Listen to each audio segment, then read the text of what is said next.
What if there is a clay tablet sitting in the British Museum right now that describes, in precise astronomical and procedural language, exactly how this chapter of human civilization ends? Not in metaphor, not in the symbolic language of prophecy that can be bent to mean almost anything. In a sequence of dated celestial events, measurable gravitational effects, and specific behavioral criteria that determine which outcome applies to the population being evaluated. What if the reason the full translation of that tablet has never been officially published, and why the academic team that cracked it in 2023 subsequently walked away from their careers is not that the translation was speculative or unreliable, but that it was too clear? That is not a hypothetical. Tablet WB4444 exists. It has a catalog number. It has a documented excavation record. It has been in the British Museum's collection since the 1950s. Linguists have been attempting to translate it for decades. And in 2023, a team from Oxford using artificial intelligence assisted translation models trained on thousands of other cuneiform tablets finally decoded the last section. The lead researcher resigned from academia within months. Two of his colleagues left their positions. One published a single paper stating that human history as we understand it is a controlled narrative designed to prevent the population from knowing what it is. Then she stopped responding to all contact. The academic world did not engage with the translation findings. It did not refute them. It did not publish counter-analyses. It simply went silent. And the tablet, still in storage at the British Museum, remains officially untranslated in the public record. The requests submitted to major archaeology publications were rejected. The stated reason was that the content was too speculative for academic publication. That is not a rejection based on methodological failure. That is a rejection based on content. And content rejections from peer-reviewed publications are rare enough that when they happen around a specific discovery, it warrants attention. If discoveries like this one, the ones that academic institutions file away rather than engage with, are the kind of history you want to understand, subscribe now. This is what I cover every week, and what I am about to walk you through will change how you read every ancient text you have ever encountered. In this video, we are going to work through 4 questions.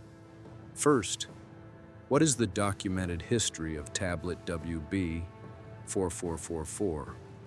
How was it discovered? Why did it take 70 years to translate? And what specifically did the 2023 translation produce that ended the careers of the researchers who completed it? Second, what is the Anunnaki origin narrative encoded across hundreds of Sumerian tablets? And how does it align with anomalies in the archaeological record, the genetic record, and the historical record that mainstream scholarship has no adequate explanation for? Third, what does WB4444 describe as the return cycle? What are the specific astronomical markers it gives for the current phase? And how precisely do those markers align with what is measurable right now? And fourth, what does the tablet describe as the criteria for the final evaluation? What are the 2 possible outcomes it specifies? And what do the preparations currently underway by governments and institutions around the world suggest about who already has access to this information? Let's start with the tablet itself and what we actually know about its history. WB4444 was excavated in 1953 near the ruins of ancient Uruk. one of the oldest and most significant urban centers in Sumerian civilization. Uruk is where the earliest known writing was developed. Finding a cuneiform tablet near Uruk is not unusual. Finding one that resisted translation for 70 years is. The problem was not simply damage, though the tablet was fragmentary. The problem was the script itself. The cuneiform used in WB 4444 does not match standard Sumerian in the way that would make it readable through conventional translation methods. It uses archaic symbols in configurations that diverge from any known grammatical or syntactical pattern. It reads, according to the researchers who spent years on preliminary analysis, as if it were written for a reader who already understood the underlying conceptual framework and needed only the data. It is written the way engineers write internal documentation: compressed, referential, assuming a shared context that is never spelled out because the intended audience already has it. The 2023 Oxford team approached it differently. By training AI translation models on the full corpus of available Sumerian and Akkadian cuneiform texts, they created a framework that could identify statistical patterns in symbol usage across thousands of documents. When the model processed the final section of the tablet, the output was coherent, internally consistent. It read as a complete text, not as a collection of fragments that approximate meaning. What it described was a message. Written in the voice of Enki, the Anunnaki figure consistently associated in Sumerian texts with the creation of humanity, the preservation of knowledge across catastrophes, and the transmission of information to populations that would not encounter it until long after it was recorded. A message addressed to future generations, specifically to the generation living in the seventh cycle since the Great Flood. To understand what the tablet means by the seventh cycle, you have to understand who the Anunnaki are in the Sumerian account. The Sumerians themselves are the first anomaly that needs to be addressed. They appeared in Mesopotamia around 3800 BCE, with no identifiable developmental predecessor. Every other civilization in the archaeological record shows a gradual accumulation of capabilities. The Sumerians did not follow this pattern. They arrived in the archaeological record already possessing advanced mathematics, a complete written language, sophisticated astronomical observation systems, architectural knowledge that would not be independently replicated for thousands of years, and a detailed understanding of the solar system that included information about planets that no one in 3800 BCE should have been able to observe. They had precise star charts. They tracked Venus over 500-year periods with an accuracy that differs from modern calculation by only a few hours. They understood the precession of the equinoxes, the 26,000-year wobble of Earth's rotational axis that requires unbroken centuries of careful astronomical record-keeping just to detect. They depicted Uranus and Neptune in their astronomical texts. Both planets are invisible to the naked eye. Neither was identified by Western astronomy until the development of the telescope more than 4,000 years later. The Sumerians described Saturn as ringed. They placed the sun at the center of the solar system. They credited all of it to the Anunnaki, not as a general acknowledgement of divine inspiration. In specific, documented, repeated statements about physical beings who arrived on this planet and transmitted knowledge directly to the human population that received it.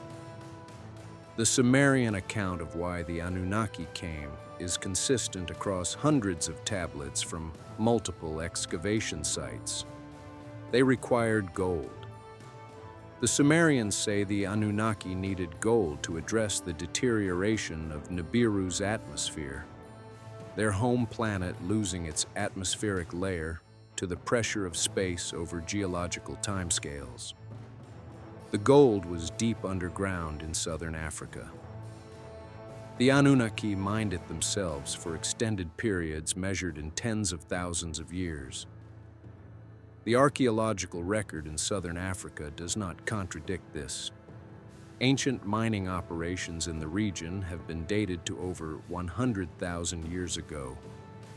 Tunnel networks, evidence of advanced excavation, tools in geological contexts where no civilization that should have possessed them is documented. According to the tablets, the mining operation eventually produced a labor dispute. The Anunnaki workers refused to continue. The scale of the operation, maintained across geological timescales, had become untenable. Enki proposed creating a worker population from existing hominids, combined with Anunnaki genetic material, to produce a new species capable of taking over the labor. The tablets describe this process in language that reads like a laboratory procedure. The resulting population became the Adamu, not a single individual, a created category of being, a workforce shaped from existing biological material. The term passed through Akkadian and Hebrew into the name Adam. The genetic record has one anomaly that every researcher in the field of human evolutionary genetics has had to account for, and that the standard evolutionary model has never fully explained. Every human being alive today shares mitochondrial DNA that traces to a single female ancestor. The scientific community calls her mitochondrial Eve. Their estimates place her existence in Africa approximately 200,000 years ago.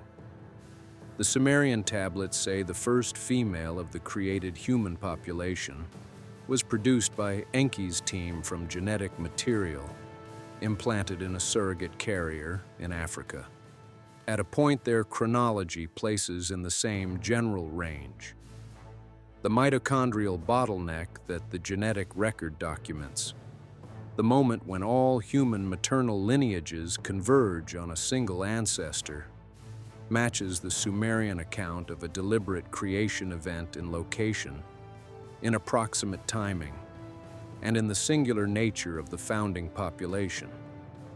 That correspondence is not proof, but it is a correspondence that the conventional model of gradual human evolution through natural selection has never cleanly explained. If the history that keeps getting buried beneath conventional explanation is what brought you here, subscribe now and make sure you catch the next one. This is the context in which WB 4444 must be read. Because the tablet is not a new document introducing a new framework. It is the final document in a body of record that spans hundreds of tablets across multiple excavation sites, all describing the same cosmology, the same historical account, the same understanding of what humanity is and who made it. UB 4444 is the document that describes what comes next. The tablet's chronological system counts forward from the Great Flood, which the Sumerian texts place at approximately 2800 BCE. The seventh cycle from that point, counting in 3,600-year intervals with orbital variations the tablets describe, does not produce a single clean date. What it produces is a range, a window, and the window is not centuries from now or generations in the future. It is the period we are currently in.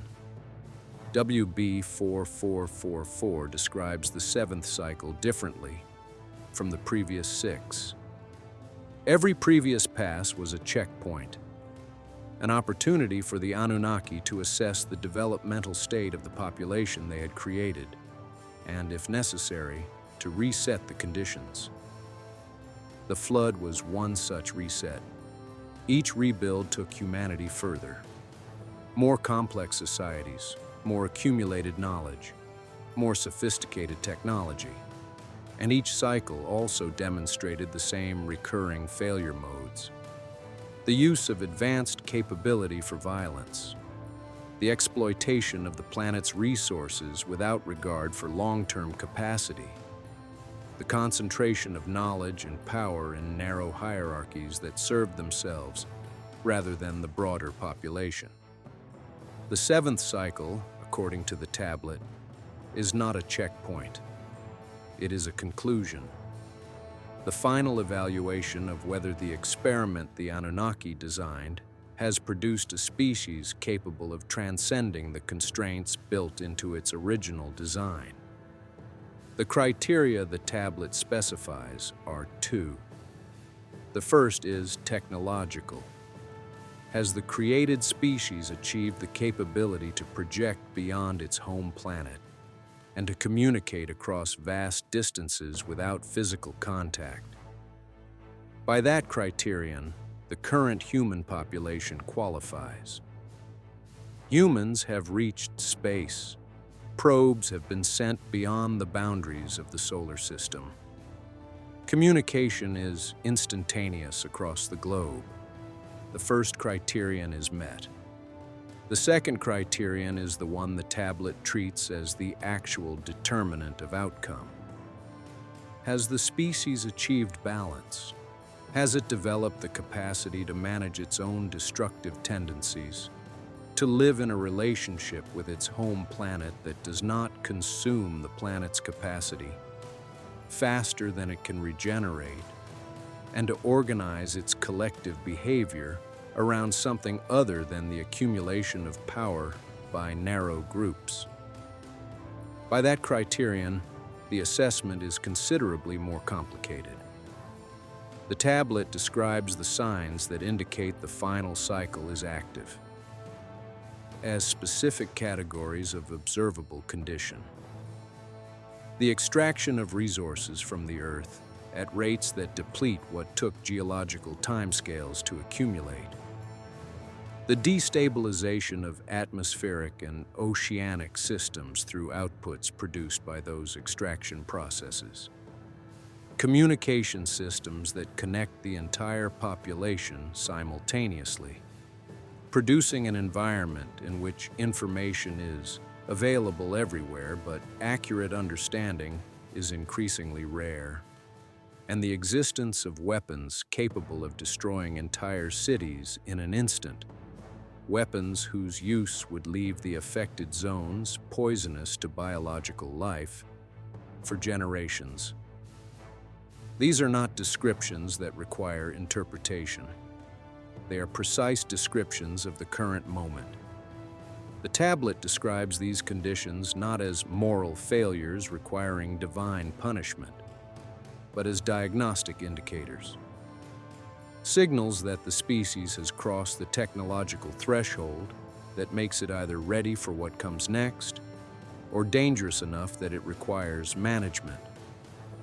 The celestial markers the tablet gives for the timing of the approach are specific enough that modern astronomy can evaluate them.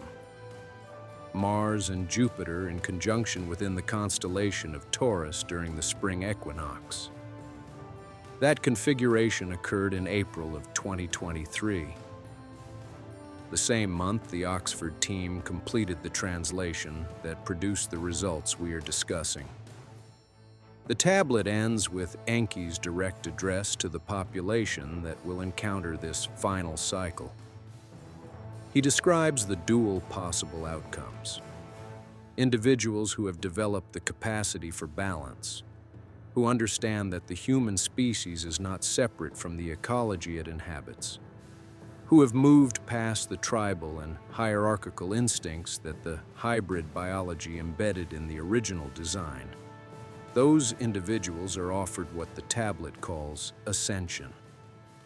They are separated from the broader population before the physical effects of the close past reach their most severe expression. The remaining population experiences what the tablet calls renewal. The geological and atmospheric disruption of the close orbital approach resets the surface conditions. Those who survive the reset become the founding population of the next cycle.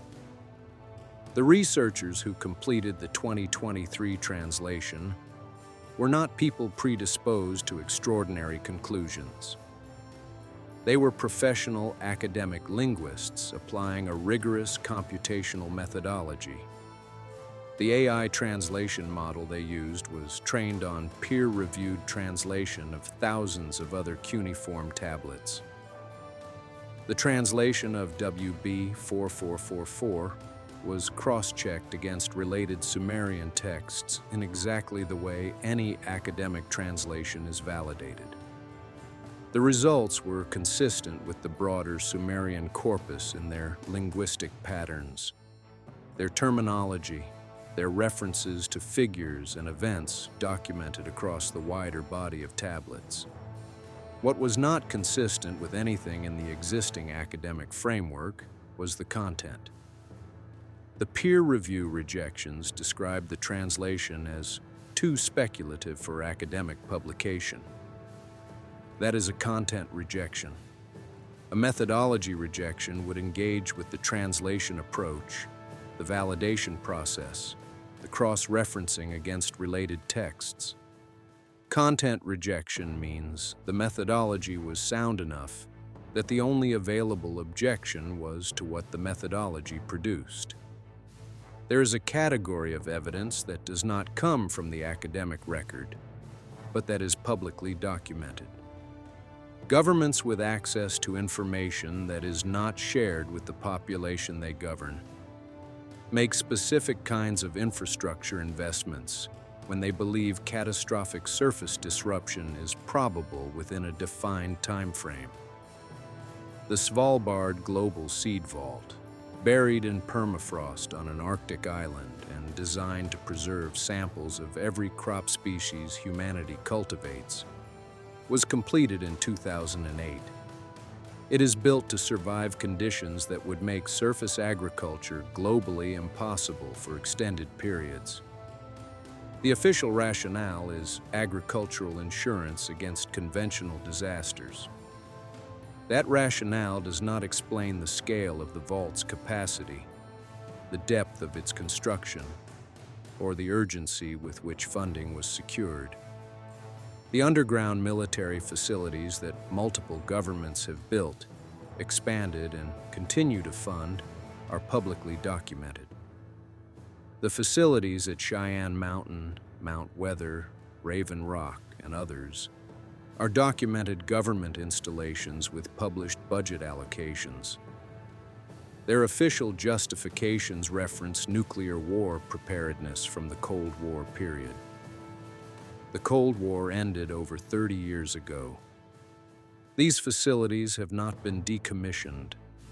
They have been updated, expanded, and equipped with infrastructure designed for extended continuous occupation. Water purification rated for decades, food storage, communication systems using hardened networks, blast-rated structural components that exceed anything nuclear war preparedness would require.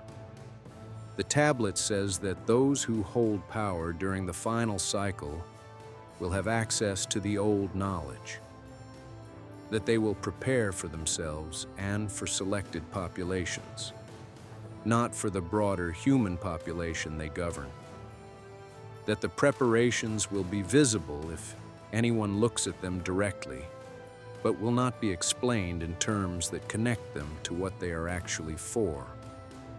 The Oxford team's lead researcher gave a single interview after leaving his academic position. He said that the translation had been completed correctly, that the results had been validated against the methodology, and that the conclusion was not one that any institution was positioned to incorporate, into the existing framework of human history. He said the tablets are operational documents from people who were recording what they had been told by entities who had the information, and that what those entities recorded in clay 5,000 years ago about the current moment in human history is precise enough to be frightening. Then he stopped giving interviews. The tablet WB4444 is in the British Museum. It can be requested for viewing through the institution's standard access protocols. The full translation, produced by the Oxford team in 2023, has not been officially published anywhere in the academic literature. The researchers who produced it have not publicly repudiated their work. They have simply stopped working on it. In institutions that operate on the currency of published research, stopping work on a translation that was completed and validated is the institutional equivalent of erasing it. The Sumerians did not write WB4444 as mythology. They wrote it as a record, as a document addressed specifically to the population that would encounter the seventh cycle. They encoded it in an archaic script that required a level of computational pattern matching they could not have anticipated, ensuring that it could not be fully decoded until the civilization reading it had developed the technology to do so. They gave it astronomical markers that are verifiable with the tools of the civilization they were addressing. And they left it in a physical medium, clay tablet that has a documented survival rate across 5,000 years that no digital storage medium has come close to matching. The message survived. The translation was completed. The content was too clear to publish and too precise to dismiss. And the celestial configuration that the tablet identified as the marker for the current phase occurred in the same month the translation was finished. Whether what comes next fits the categories the tablet describes depends on questions the tablet itself leaves open. The outcome of the final evaluation is not predetermined by the tablet's framework. It is determined by the current state of the population being evaluated. That is the message Enki addresses directly in the final section. The capacity for the alternative outcome is present in the human population. It is encoded in the hybrid biology, a latent capability that the original design included but did not activate. What activates it, according to the tablet, is a choice, not a collective institutional decision, an individual one, made across enough of the population that the aggregate represents a genuine shift in the species' behavioral pattern. The tablet does not specify a threshold. It does not give a number. It gives a description, enough to matter, enough to change the count. The clay survived 5,000 years to say that. Whether we choose to hear it is the only part of this equation that has not already been written down. If this is the kind of history you want to keep following, the video on screen right now covers another piece of the Sumerian record that connects directly to what you heard today. Click it now, and if you are not subscribed, do it before the next one comes out. I put something new out every week, and the thread this video is part of is far from finished.